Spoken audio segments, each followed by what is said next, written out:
The world is ending, though few believe it. The Chaos Gods, the Dark Brothers, tire of their great game. Now, they seek to sweep the board clean with fire and blood. For centuries, the Empire has held firm against its enemies. Mankind has encountered no foe that steel could not tame, or whom walls could not hold. At least, that is what they taught. No one spoke of the ancient enemy now rising from beneath, and no one will be left to tell the tale. Unless you can stem the vermin. Hey everybody, IronObi here, and in today's video I'm looking at Vermintide 2. Now, I've played a lot of Vermintide 1, and since Destiny's taking a little bit of a back seat, I thought I'd check into something else that I've really been enjoying, which again I think is the first game.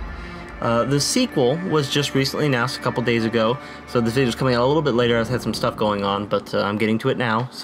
And this is a general video where I just wanted to update you about what the game is, where it's coming from, who's making it, when is it coming out, and generally what is it about. So if you don't know, Vermintide 1 is a 4-player co-op style Left 4 Dead style game with light loot elements such as rolling dice to get, weapons and better weapons on for your certain characters, and headpieces that you can customize the way the characters look, and you would run through levels fighting various things in the Warhammer world. In this case, since it is Vermintide, it was based on the Skaven. Since the Skaven are a large race of rat men that inhabit the Under Empire, which is basically most of the underworld, the world, literally caves and systems of caves running throughout the world of Warhammer. And they have invaded the upper versions of the Empire, so they're taking to the lands, and they're, causing pestilence. The clan you fight is Clan Pestilence, and they are generally causing chaos, and you and your team of vagabonds and misfits must go out as a dwarf, a wood elf, and 3 Empire people, go out and stop the Skaven from performing vast rituals that would destroy the Empire and most of humanity, which is kind of the whole Skaven deal. So basically, that's what Vermintide 1 is. But what's Vermintide 2?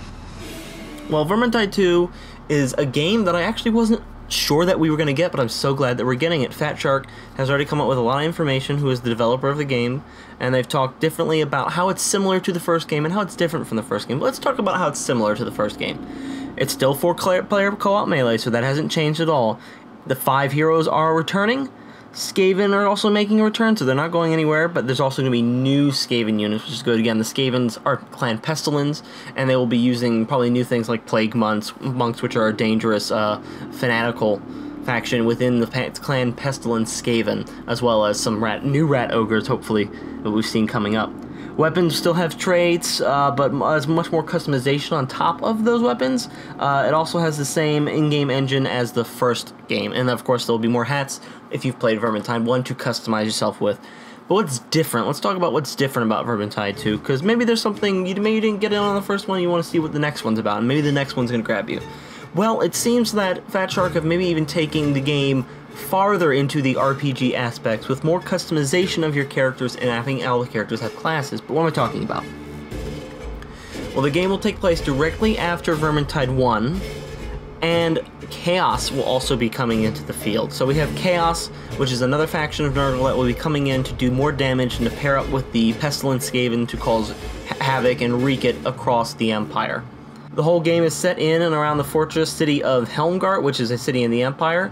It is believed to have mod support probably for PC, though if we can get mods on Bethesda's end from, Skyrim and Fallout, maybe we can get them for this game. It's not an impossibility. The option of dedicated servers or just dedicated servers completely. New abilities and talents. You can now respec talents if you don't like what you're using. And probably one of the more cooler things is that every hero has 3 possible careers, which alter the playstyle of each character. For example, the dwarf Barden, in very much Warhammer lore, can be 3 different things. He can be a ranger veteran. In the first game he was already a ranger, but in this he was to be a ranger plus. So he's been a ranger for much, much longer. The second class is the Ironbreaker. These are usually heavy armored dwarfs, peerless tunnel fighters, armed and armored, and never-ending contests against the Skaven and other monsters of the depths. As Ironbreaker, Barden will be the indomitable wall in which enemies charge will break, and a bastion of steel for his comrades to rally around. So very much maybe even a tanky-like character, as you can see with some sort of RPG elements here. And then the final class is a Slayer. Now the Slayers take oaths. Basically when a dwarf has been insulted or they've been they've done something, they did something, they failed in some way, they take the Slayer Oath. And the Slayers, they don't wear armor, they don't use ranged weapons, which is very much in this class. He cannot use any ranged weapons as a Slayer. And they go out and they take their two-handed axes and they just keep fighting and fighting and fighting until they get a glorious death, and that renews them. So I am very much looking forward to the Slayer class. I'm glad that all the classes, all the races, all the characters have classes to really keep the playstyle up and running. As we continue on, we see Corellian has a new Shade class. This is very much a deadly assassin, master stealth, and this is for the god of murder, Cain. This is very much of a dark elf themed sort of class for her, so she might have a dark elf one. Then we may see a high elf version, which maybe a spellcaster, and then we'll see the continuation of her wood elf one. Believably, this is just speculation on my part, but I would not be surprised if we see her take on the role of the other two elf factions, dark elf and high elf. If we go into Victor, he has now become a bounty hunter, as he apparently has left being a witch hunter, as he couldn't take his superiors, so he's becoming a bounty hunter and gun for hire. So that's actually an interesting way that we're seeing Victor move on. And the DLC that hasn't come out for the first game yet is hopefully going to bridge the gap for Victor's transformation into a bounty hunter from a witch hunter. And then Sienna Fuganasis, of course, she's still a battle wizard, she still has fire, she can still throw it everywhere, but she has two other locked classes, which we can assume from Warhammer lore that she can have elements, because if you look at the Empire School of Magic, they have everything from fire wizards to nature wizards, which are called jade wizards, to elemental wizards, to celestial wizards, to light wizards, to shadow wizards. Like the other two classes she could be anything, but she has a lot to look forward to. And if you liked Sienna in the first game, you have a lot, especially magic, you have a lot to look forward with the magic that she's going to possess. And then finally Marcus Kruber. Death for the sake of death. That's not soldiering, it's the work of beasts. This has become a foot knight. He has been promoted since Warhammer Vermintide 1, and he's moved up in the world, so now he's a little more of a tanky character in the foot knight. Again, we might get some quicker, not as heavily armored to other classes, but it's nice to see that Kruber kind of got maybe ranked up a little bit, and now he's a little bit more than just a random foot soldier that Saltspire brought along because they needed to contain the wizard.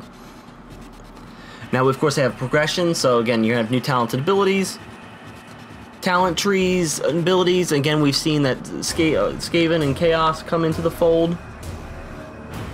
We have a lot of new weapons, obviously, in the gameplay video you can see on screen. Corellian's using an elven spear with a repeater crossbow, which looks really, really cool. And one of the weird features that I didn't know I ever wanted in this, but I'm glad that they're doing it, is a keep. You can basically as the bar in the first game, you had very light customization, banners on walls, nothing really serious, maybe a boss's skull on a banner or something, but nothing too crazy. But now they've given each player their own fortress, which they can hang the skulls of the enemies they've killed and their monuments, and they can customize this in any way they want, which seems like a really cool feature and a way to really express how you play Vermintide. And you can see going to your friend's place and go like, oh, look at that huge skull, where'd you get that? Yeah, I killed that thing in level 5, we should go get you one.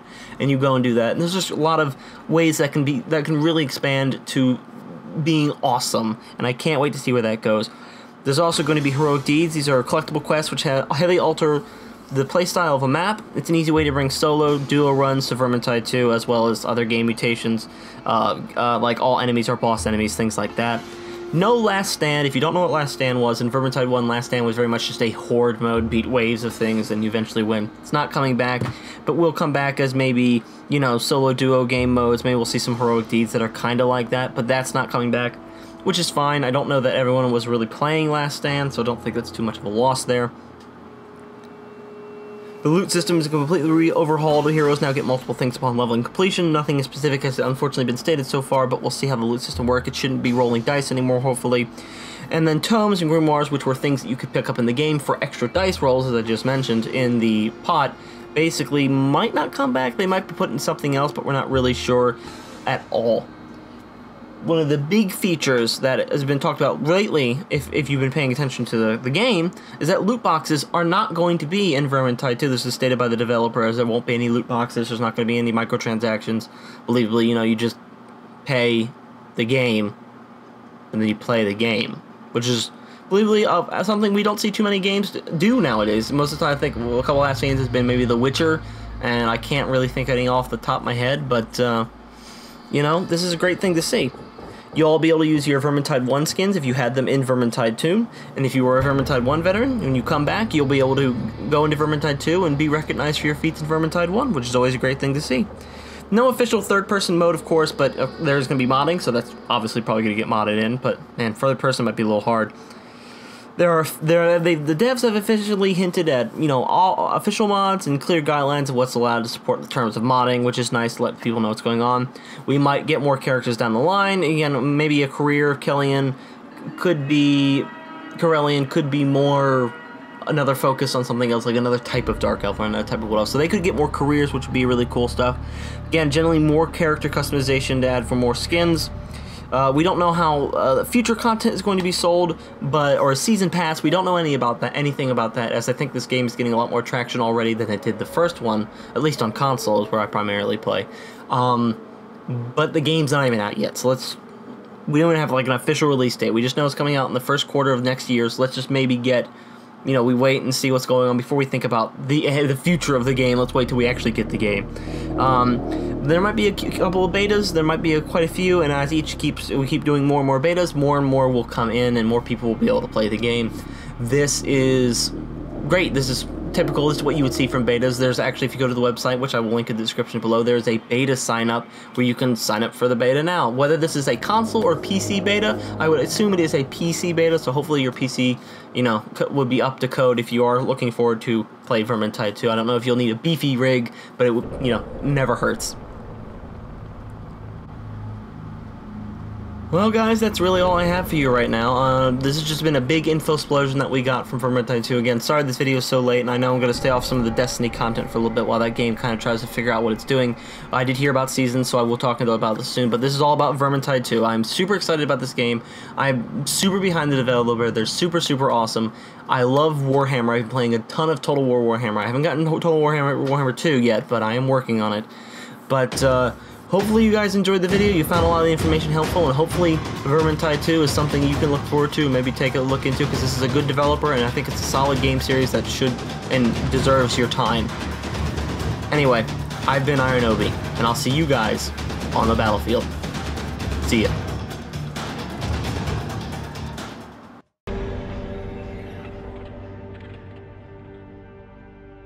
So, the Northlanders like to play with fire. So do I! Not the first town I've seen in this state. Don't get easier. Don't ever get easier.